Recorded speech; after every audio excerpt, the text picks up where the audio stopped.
Part 17. அவநம்பிக்கையின் மீதான ஈர்ப்பு. நம்பிக்கை என்பது ஏதோ சந்தைப்படுத்த பயன்படுத்தப்படும் சொல் போல் துணிக்கிறது. அவநம்பிக்கை என்பது யாரோ உங்களுக்கு உதவுவது போன்று துணிக்கிறது. உலகம் சீரழிந்து நரகமாக ஆகிக் கொண்டிருக்கிறது என்று கேட்பதையே மக்கள் விழைகிறார்கள். இதற்கான காரணத்தை என்னால் புரிந்து கொள்ள இயலவில்லை. வரலாற்று ஆய்வாளர் டைரி மெக்லோஸ்கி சொன்னது. பெரும்பாலான மக்கள் பெரும்பாலான நேரங்களில் அவர்களுடைய வாழ்க்கை மேம்பாடு அடைவதையே காண்பதால் நம்பிக்கை என்பதே அவர்களுக்கு சார்பாக இருக்கிறது. இருந்தாலும் அவநம்பிக்கை அவர்களிடத்தில் இதயத்தில் ஒரு சிறப்பிடத்தை பெற்றுத்தான் இருக்கிறது. அவநம்பிக்கை என்பது நம்பிக்கை போன்று அவ்வளவு பொதுவானது அல்ல. ஆனால் அது சரியான முறையாகத்தான் அவர்களுக்கு தெரிகிறது. அவநம்பிக்கை அறிவார்த்தமாக ஒருவரை கவர்வதாகவும் அது அதிக கவனம் ஈர்ப்பதாகவும் உள்ளது. அந்த காரணத்தினாலேயே அது மிகவும் மறக்கக்கூடியதாகவும் உள்ளது. இது குறித்து நாம் மேலும் விவாதிப்பதற்கு முன்னர் நம்பிக்கை என்றால் என்னவென்று நிரூபிப்போம். உண்மையான நம்பிக்கையாளர்கள் வரும் ஒவ்வொன்றும் சிறந்ததாகவே இருக்கும் என்று கணிப்பதில்லை. நம்பிக்கை என்பது இடையில் நம் பாதையில் இடர்கள் பல வந்தாலும் காலம் மாறும்போது நல்வழியில் நாம் நினைத்தபடியே நடக்கும் என்று எண்ணத்தை கொண்டிருப்பதே ஆகும். காலையில் வரும்போதே வரக்கூடிய இடர்களை எண்ணிக்கொண்டிருக்காமல் செய்யும் செயல்களை சற்று அளவேனும் சிறந்தபடியாகவும் பயனுள்ளதாகவும் செய்ய நினைத்தபடி எழும் அந்த எளிய எண்ணமே நம்பிக்கையின் அடித்தளமாகும். அது மிக சிக்கலானதும் தான். அது முழுமையாக சாத்தியப்படும் என்றும் சொல்வதற்கில்லைதான். இருந்தாலும் அத்தகைய மனோநிலை பல நேரங்களில் பலருக்கு சார்பாக அமையும் ஒன்றாகும். மறைந்த புள்ளியியல் மேதை ஹேன்ஸ் ராஸ்கிங் இதையே வேறு விதமாக குறிப்பிடுகின்றார். நான் ஒரு நம்பிக்கையாளன் அல்ல, நான் ஒரு மிகையான சாத்தியவாதி. இப்போது நான் நம்பிக்கையின் கூடவே பிறந்த அவநம்பிக்கை குறித்து ஆராய்வோம். டிசம்பர் 21, 2008 நவீன உலகத்தின் மிகவும் துயரமான பொருளாதார வீழ்ச்சியை கண்ட ஆண்டு. முடியும் தருவாய் அது. உலகின் எல்லா நாடுகளின் பங்கு சந்தைகளும் சரிந்து மிக பெரும் வீழ்ச்சியை சந்தித்தன. உலகளாவிய பொருளாதார செயலமைப்பு ஒவ்வொரு நாளும் வீழ்ச்சியை சந்தித்துக் கொண்டிருந்தது. வேலைவாய்ப்பின்மை மிகவும் அதிகமாக காணப்பட்டது. அந்த சூழலில் அதைவிட துயரமாக இருக்க சாத்தியமில்லாத நிலை நிலவியது. தி வால் ஸ்ட்ரீட் ஜேர்னல் நாம் எதிர்கொள்ள வேண்டியதை முழுவதுமாக இன்னும் பார்க்கவே இல்லை என்று ஒரு கட்டுரையை பதிப்பித்தது. முதல் பக்கத்தில் ரஷ்யாவின் பேராசிரியர் ஐகோர் பர்னரன் என்பவர் எழுதிய கட்டுரையை பரிசீலித்தது. அந்த கட்டுரை விஞ்ஞான புனைவுகளுடன் பூட்டி போடும் நிலையில் கருத்துக்களை முன்வைத்தது. அந்த பத்திரிகையில் அவர் கூறுவது, 2010 ஜூன் மாத இறுதியிலோ அல்லது ஜூலை மாதத்தின் தொடக்கத்திலோ அமெரிக்க ஐக்கிய நாடு 6 துண்டுகளாக பிரிந்து அலாஸ்கா மீண்டும் ரஷ்யாவின் கைக்குள் வரும். கலிபோர்னியா தி கலிபோர்னியன் ரிபப்ளிக் என்ற பெயரில் சீனாவின் ஒரு பகுதியாகவோ அல்லது சீனர்களின் வசத்திலோ அமையும். தி டெக்சஸ் குடியரசு எனும் பெயரில் மெக்சிகோவின் ஒரு பகுதியாகவோ அல்லது மெக்சிகோவின் ஆளுமைக்கு உட்பட்ட பகுதியாகவோ மாறும். வாஷிங்டன் டிசி, நியூயார்க் ஆகிய பகுதிகள் அட்லாண்டின் அமெரிக்கா என்ற பெயரில் ஐரோப்பிய யூனியனுடன் சேரலாம். கனடா சில வடக்கு மாநிலங்களை கைப்பற்றி கொள்ளும். அதன் பெயர் மத்திய வடக்கு அமெரிக்க குடியரசு என்றாகும். ஐகோர் பர்னரின் கூற்றின்படி ஹவாய் தீவுகள் ஜப்பான் அல்லது சீனாவின் கைப்பிடிக்கு அமையும். அலாஸ்கா ரஷ்யாவின் ஒரு பகுதியாக மாறும் என்கிறார். இது ஏதோ 4 பேருக்கு மத்தியில் நடந்த ஒரு உரையாடலோ அல்லது செய்தியோ அல்ல. உலகின் மிகவும் பிரசித்தமான பொருளாதார பத்திரிகையின் முதல் பக்கத்தில் பதிவான கட்டுரையாகும். பொருளாதாரம் குறித்து அவநம்பிக்கையுடன் இருப்பதில் தவறில்லை. உலகின் இறுதி ஊழ் குறித்த செய்தியாகவும் இருக்கலாம். குறிப்பிட்ட நாடுகளில் நிலவும் பொருளாதார மனநிலை பற்றி மட்டுமே அல்ல, மாறாக அவை எப்படி உடைந்து வருகின்றன என்பதை சொல்லும் விதமாகவே வரலாறு உள்ளது. பர்னரின் கட்டுரையை போன்ற புனைவுகளின் மூலம் தெரிய வரும் சுவாரஸ்யமான ஒரு செய்தி என்னவென்றால், அதை போன்றே அதற்கு முற்றிலும் எதிர்மறையான நம்பிக்கையை நிலைநிறுத்தும் முன்னறிவிப்புகள் அதே அளவிலான தீவிரத்துடன் எடுத்துக்கொள்ளப்படுவதில்லை. 1940களில் ஜப்பானை எடுத்துக்கொள்வோம். 2ஆம் உலகப் போரின் போது பொருளாதார ரீதியாகவும் கலாச்சார ரீதியாகவும் தொழில் ரீதியாகவும் சமூக ரீதியாகவும் எல்லா விதங்களிலும் அதீத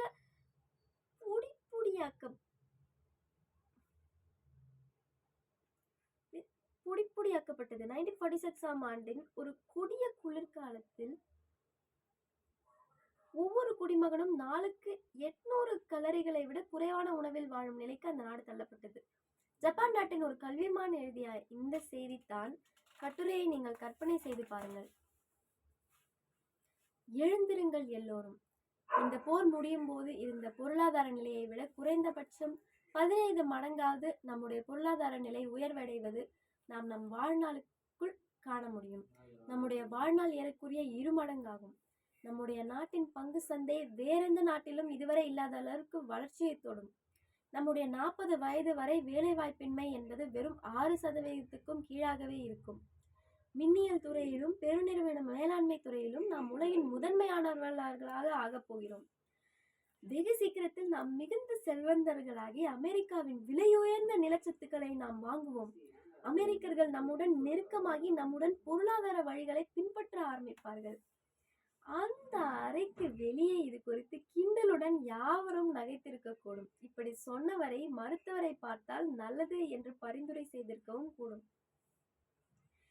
நேர் சொன்ன இந்த செய்தி ஜப்பானில் அப்போதுதான் போரினை சந்தித்த ஒரு தலைமுறையினரிடம் சொல்லப்பட்ட உண்மையான செய்தி. இதை பார்க்கும் போது இதற்கு எதிர்மறையாக புனையப்பட்ட பர்னரின் கட்டுரை அபத்தமாக தெரிகிறது. அவர் நடக்கப் போவதாக கூறிய அபத்தமும் நடக்கவில்லை. அவநம்பிக்கை என்பது நம்பிக்கையை விட அறிவார்த்தமானதாகும், நம்ப தகுந்ததாகவும் தோன்றும். நீங்கள் யாரிடமாவது போய் எல்லாம் நன்றாக நடக்கும் என்று கூறி பாருங்களேன். அவர் உங்களை முறைத்துவிட்டு உங்களிடமிருந்து நழுவ பார்ப்பார். யாரிடமாவது நீங்கள் ஆபத்தான கட்டத்தில் இருக்கிறீர்கள் என்று சொல்லி பாருங்கள். அவர் உங்களை நீங்கள் சொல்வதை உற்று பார்ப்பார். எவரேனும் ஒருவர் என்னிடம் வந்து ஒரு குறிப்பிட்ட பங்கின் மதிப்பு அடுத்த வருடத்தில் 10 மடங்குகளுக்கும் மேலாக ஏற்றமுடையும் என்று கூறினால் நான் அவரை முட்டாள் என்று ஒதுக்கி தள்ளிவிடுவேன்.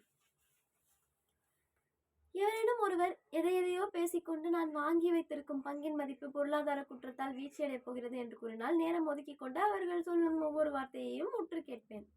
நாம் மிகப்பெரிய பொருளாதார மந்த நிலையை எதிர்கொள்ளப் போகிறோம் என்று சொல்லி பாருங்களேன். உங்களை பேட்டிக்கான செய்தித்தாள்கள் அழைப்பு விடுக்கும். அதையே நாம் எப்போதும் போல சராசரி வருவாயைத்தான் அடையப் போகிறோம் என்று கூறி பாருங்கள். எவரும் அது குறித்து கவலைப்பட மாட்டார்கள். அடுத்து மாபெரும் வீழ்ச்சியை பார்க்க போகிறோம் என்று கூறுங்களேன். நீங்கள் தொலைக்காட்சியில் வருவீர்கள். ஆனால் எதிர்காலம் நல்ல விதமாகத்தான் இருக்கும், சந்தை இன்னும் வளர வாய்ப்பு இருக்கிறது, அல்லது அந்த நிறுவனம் பெருவளர்ச்சியை அடைய நிறைய சாத்தியங்கள் உள்ளன என்றெல்லாம் நீங்கள் கூறினால் ஆய்வாளர்களும் பார்வையாளர்களும் பொதுவாக உங்களை ஒரு விற்பனையாளர் என்றோ அல்லது இடங்களை பார்க்காத கோமாளி என்றோ எண்ணி நகையாடுவர். முதலீடு குறித்த ஆய்வறிக்கைகளை வெளியிடுவோர் இந்த உண்மையை நெடுங்காலமாக அறிந்தாலும் இக்காலத்தில் பேரழிவுகளை குறித்து ஆருடம் சொல்லும் தீர்க்க தரிசிகள் நிறைந்ததாகவே உள்ளது. ஆனால் உண்மை என்பதோ எதிர்மறையானது. சென்ற நூற்றாண்டில் மட்டும் லாபம் உட்பட பங்கு சந்தையின் மதிப்பு 17,000 மடங்குகள் அதிகரித்துள்ளது என்பதே அந்த உண்மை. பொருளாதாரத்தை விட இது உண்மையானதாகும். Matt Ridley the rational optimist என்னும் தன்னுடைய நூலில் இவ்வாறு குறிப்பிடுகிறார். அவநம்பிக்கையின் பேரிகை மெல்ல மெல்ல வெற்றி சூடும் எண்ணத்தை போல் தேய்ந்து போய்விடுகிறது. உலகம் முன்னேறி கொண்டு வருகிறது என்று நீங்கள் கூறினால் உங்களை உலகம் அனுபவமற்றவர் என்றோ சூழலை கவனிக்க தெரியாதவர் என்றோ பெயரிட்டு ஒதுக்கி தள்ளும். உலகம் கண்டிப்பாக முன்னேறும் என்று நீங்கள் கூறினால் நீங்கள் பரிகாசத்துக்குரிய வகையில் முட்டாளாக பார்க்கப்படுவீர்கள். அதையே வேறு விதமாக உலகம் மிகப்பெரிய பேரிடரை சந்திக்க இருக்கிறது என்று நீங்கள் கூறினால் நீங்கள் மேக் ஆர்த்தர் விருதையே அல்லது என் நோபல் விருதை கூட எதிர்பார்க்கலாம். அவநம்பிக்கை குறித்த வித்தியாசமான காரணங்கள் மட்டுமே மாறின, இருந்தாலும் அவநம்பிக்கை மட்டும் விடாமல் இருந்து வருகிறது. நான் விரும்பும் ஒவ்வொரு மக்கள் குழுவினரும் உலகம் பயமுறுக்கக்கூடியதாக, மேன்மேலும் வன்மையுடையதாக, நம்பிக்கையற்றதாக மாறி வருவதாக நினைக்கின்றனர். சுருக்கமாக சொல்ல போனால் உண்மை நிலையை விட நாடகத்தன்மையான அது கருதப்படுகிறது. ஃபேக்ட்ஃபுல்னஸ் என்னும் தன் நூலில் ஹான்ஸ் ராஸ்லிங் இவ்வாறு குறிப்பிடுகிறார்.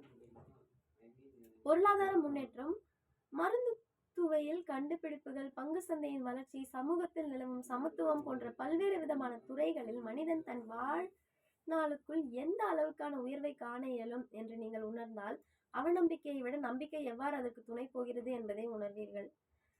இருந்தும் நாம் நம்பிக்கையற்றவர்களாகத்தான் இருக்கின்றோம். அவநம்பிக்கை குறித்த அறிவு மயக்கம் என்பது காலங்காலமாக இருந்து வருவதுதான். 1840 ஜான் ஸ்டூவர்ட் மில் எழுதுகின்றார், மற்றவர் கையில் இழந்த நிலையில் இருக்கும்போது நம்பிக்கையுடன் இருக்கும் ஒருவரை விட மற்றவர்கள் நம்பிக்கையுடன் இருக்கும்போது கையெழுந்த நிலையில் இருக்கும் ஒருவர்தான் பெரும்பான்மையான மக்களால் ஞானியாக போற்றப்படுகின்றார் என்பதை நான் உணர்கிறேன். கேள்வி எது என்பதுதான் நாம் பணம் குறித்து எப்படி சிந்திக்க வேண்டும் என்ற போக்கில் அது எவ்வாறு தாக்கத்தை ஏற்படுத்துகிறது என்பதுதான்.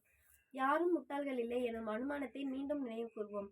பணம் குறித்து யோசிக்கும் போது ஏன் அவநம்பிக்கை தாக்கத்தை ஏற்படுத்துவதாக இருக்கின்றது என்பதற்கான சரியான காரணங்கள் உள்ளன. நாம் ஒரு குறிப்பிட்ட பாதையில் மிகவும் தீவிரமாக ஈடுபடக்கூடாது என்பதை நமக்கு தெரிவிக்கும் பொருட்டு அவநம்பிக்கை நமக்கு உதவுகிறது.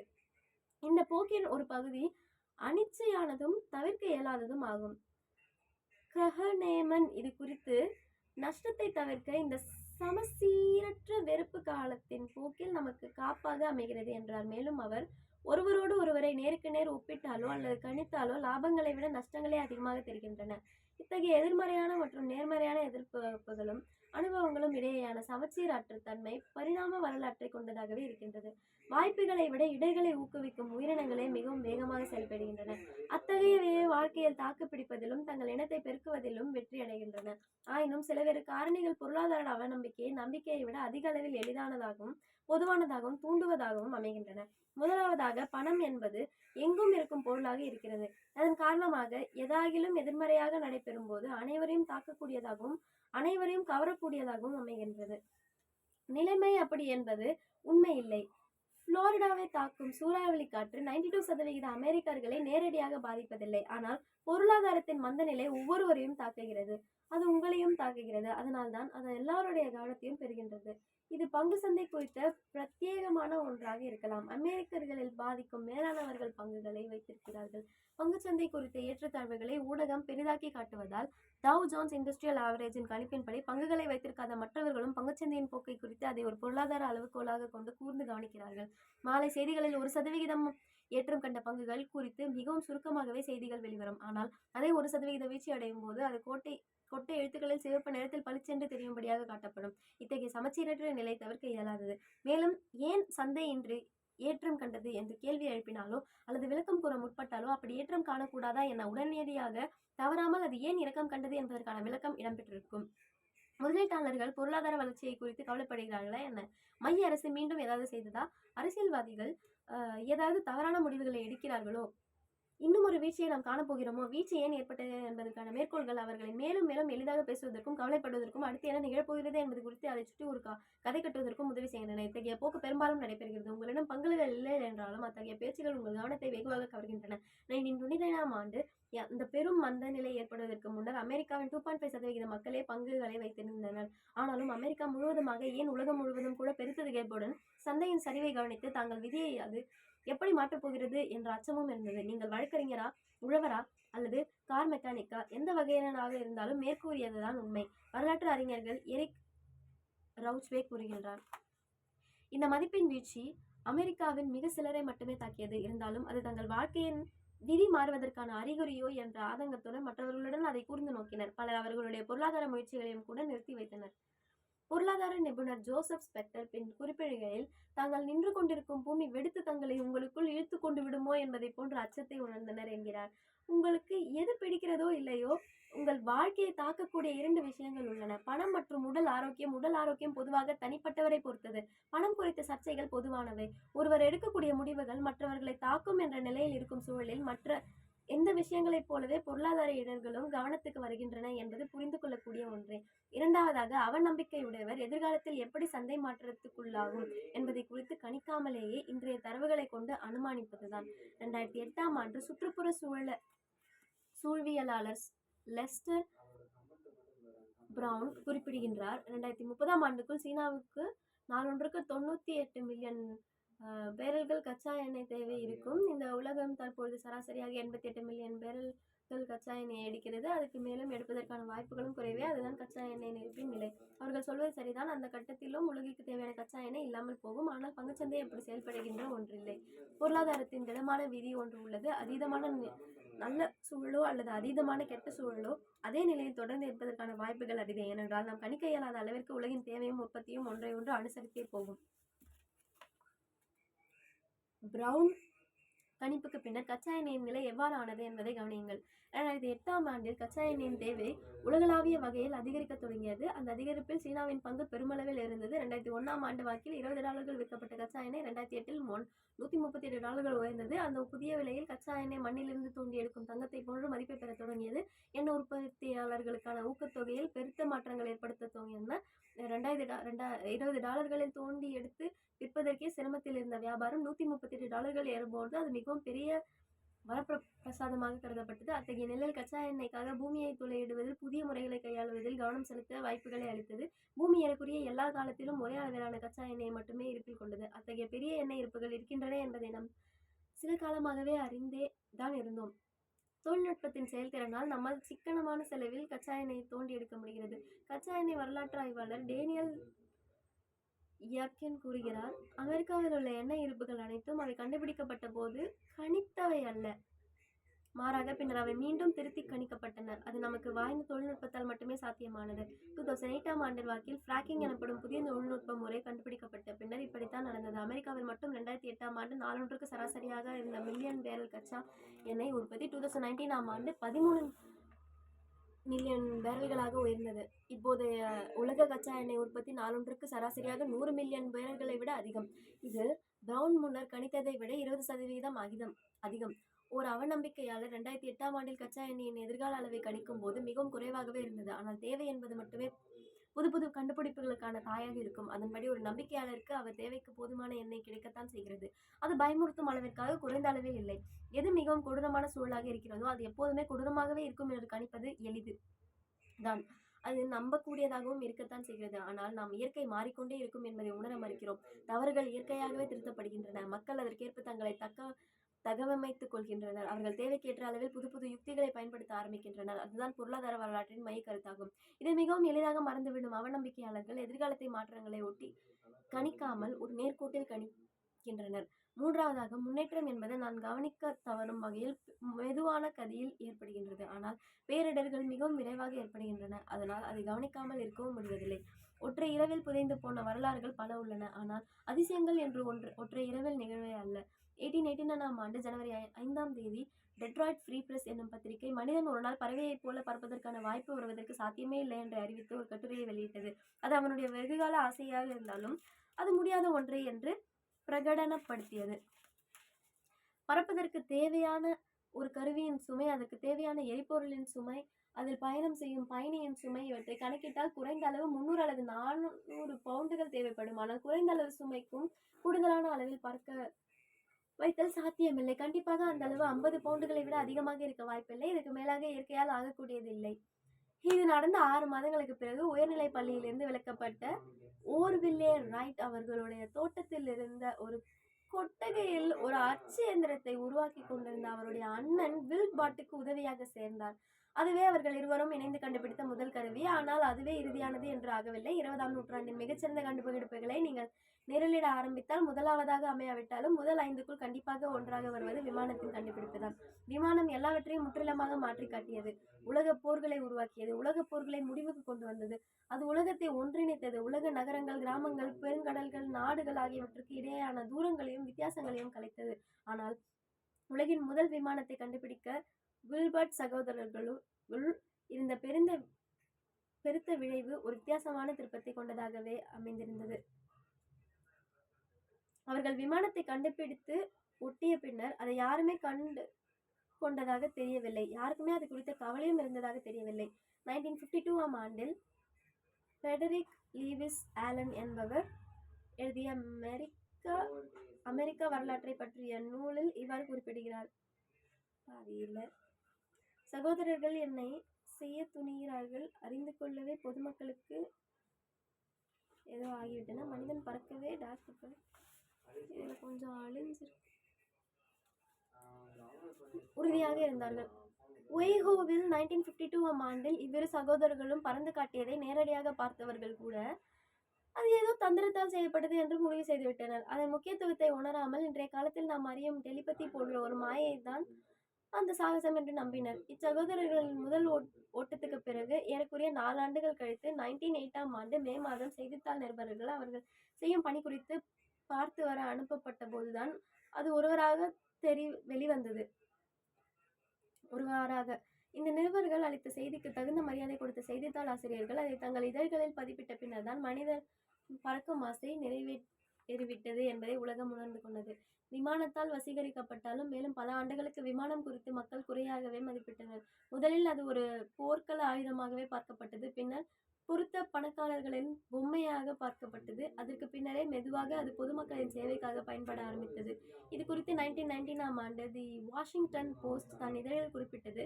வானத்தில் பறக்கக்கூடிய விமானங்களை வணிக ரீதியாக எப்போதுமே காண முடியாது. இத்தகைய விமானங்கள் அத்தகைய சுமைகளை தரையிலிருந்து பறக்க செய்வது கடினம். ஆனால் அதற்கு அடுத்த 5 மாதத்தில் உலகின் முதல் சரக்கு விமானம் பறந்தது. ஆண்டு கணக்கில் நம்ப மறுத்த அந்த விமானங்களின் பயன்பாடுகள் குறித்த அந்த நம்பிக்கையை இப்போது நிறுவனங்கள் திவாலாகும் போது மக்களுக்குள் தோன்றும் அவநம்பிக்கையுடன் ஒப்பிட்டு பாருங்கள். இல்லையென்றால் ஒரு பெரிய போரை நினைத்து பாருங்கள். இல்லையென்றால் ஒரு விமான விபத்தை நினைத்து பாருங்கள்.